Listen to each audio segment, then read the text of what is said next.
The Kingdom of Gumma was one of the kingdoms in the Gibe region of Ethiopia that emerged in the 18th century. Its eastern border was formed by the bend of the Didessa River, which separated it from Limmu-Ennarea to the northeast, and the kingdoms of Gomma and Gera to the south. Beyond its northern border were various Macha Oromo groups, and to the west Sidamo groups. Its territory corresponds approximately with the modern woredas of Gechi and Didessa. This former kingdom was mostly located on a plateau with an average elevation of 6,500 feet, and had a population estimated in 1880 of about 50,000.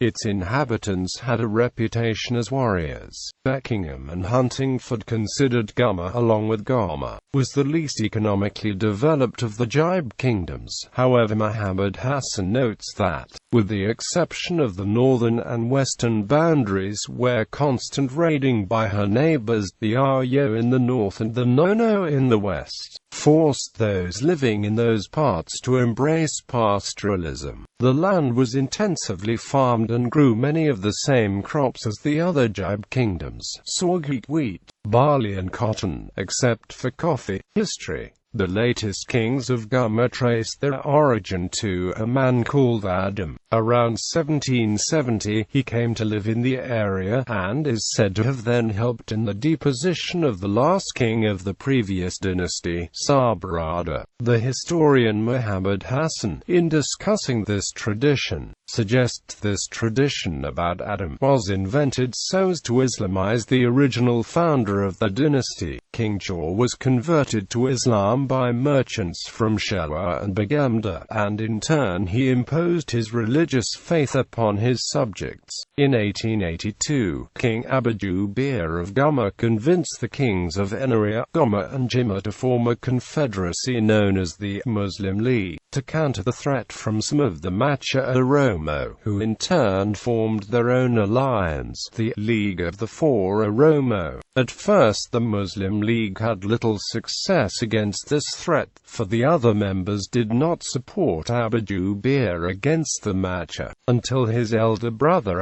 Gibe was captured. At this point the people of Ennarea came to the help, but even with this help Gibe had no more success and was forced to negotiate an armistice with the Macha for the safe release of his brother. Gibe then went to war against Gimma and sacked its capital, despite Gomma and Limmu-Ennarea coming to the aid of Gimma. Despite the failure of the Muslim League, Gumma remained a stronghold of Islam, and provided asylum to men exiled from the other Gibe kingdoms. It was conquered by Emperor Menelik II in 1885, but the kingdom remained a hotbed of rebellion and Muslim fanaticism against alien colonial administration. Firouzah, son of the last king, had found sanctuary in the Sudan after the conquest, and returned in 1899 to declare a jihad against the conquerors. Firouzah was eventually captured in 1902, then executed in Gimma soon afterwards.